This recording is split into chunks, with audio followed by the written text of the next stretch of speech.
ఆ దేవుడు కన్నీరుని కొద్దిగా ఆనందంగా మార్చే కుమార్తెగా కుమారులుగా మన జీవితాలను దేవుడు చూస్తాడు. ప్రేమించడం వలన మన జీవితాల్లో దేవుడు కోరుకునేది ఏదో కోరుకోట్లా.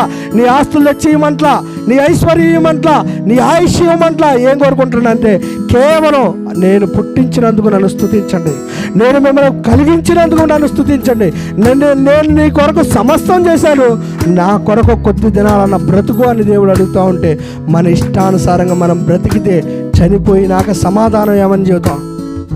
ఇచ్చిన జీవితం నా ఇష్టానుసారంగా బతికామని చెబుతావా? నా ఇష్టం వచ్చినట్టు బ్రతికేశానని చెబుతావా? భక్తులైన వాళ్ళు పిచ్చోళ్ళయ్యా, వాళ్ళు సర్వస్వం దేవుడే అనుకొని బతికింది.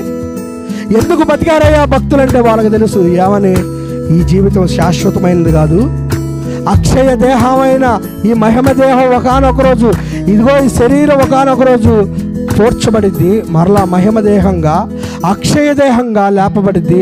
ఆ లేపబడిన జీవితానికి యుగ యుగ కాలాలు ఉన్నాయి. ఆ జీవిత కాలంలో పొందాలి అంటే భూమి మీద నా దేవుడి కొరకు మాత్రమే బ్రతకాలని కనీస జ్ఞానంతో బతికారని భక్తులు. మనకు ఆ భక్తి జీవితం లేకపోయినా, దేవుడి కొరకు బ్రతకాలని ఆలోచన లేకపోయినా మన కుటుంబాలు బాగోవు. రెండోది, దేవుడు మనల్ని చూసి ఆనందపడడం, ఖచ్చితంగా బాధపడతాడు. నేను అడుగుతున్నా మీ అందరినీ, ఆడపిల్ల కన్నీరు పెడితే దేనికి మంచిది కాదంటారు చెప్పండి? పెద్దలు ఉన్నారు కాబట్టి చదువుతున్నా. ఆడపిల్ల కన్నీరు పెడితే దేనికి మంచిది కాదంటారు? గట్టి చెప్పనుకోవచ్చు. కుటుంబానికి మంచిది కాదంట. ఎవరు కన్నీరు పెడితే? ఇంటి ఆడపిల్ల కన్నీరు పెడితే దేనికి మంచిది కాదు? కుటుంబానికి మంచిది కాదు. నేను అడుగుతున్నా, నిన్ను సృష్టించిన వాడు సర్వశక్తి గలవాడు, నీ ఆడబిడ్డ నిన్నేం చేయలేదు, కానీ నిన్ను సృష్టించిన దేవుడు, సర్వ విశ్వం చేసిన దేవుడు నీ గురించి కన్నీరు పెడితే నువ్వు బాగుపడతావా? చెప్పండి.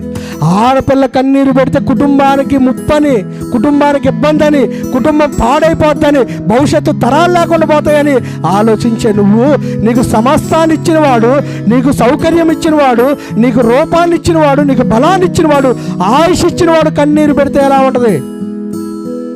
మన జీవితాలు నిర్దాక్షిణ్యంగా ముగిస్తారు, లేదంటే నిత్యాగ్నిగుండంలో చేరతారు. ప్రియమైన దేవుని వలన ఆడపిల్ల కన్నీరు పెట్టినా ఇబ్బంది ఏమి ఉండదు. కొంతమంది కావాలనైనా కానీ ఏదో ఒకటి తీసుకుపోవడానికి దొంగేడుపులు ఎడుతారు.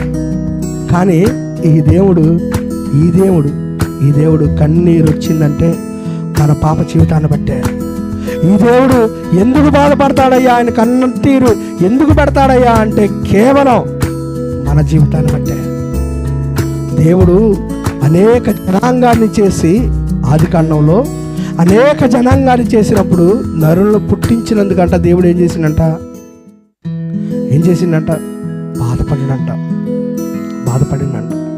బాధపడిన దేవుడు ఏం చేసిండు చెప్పండి? దేవుడు కంట కన్నీరు వస్తే చిన్న విషయం అనుకుంటున్నాం మనం. ఒకసారి యెషయా గ్రంథం తీయండి, ఒకసారి చూడండి. యెషయా గ్రంథం 1వ అధ్యాయం.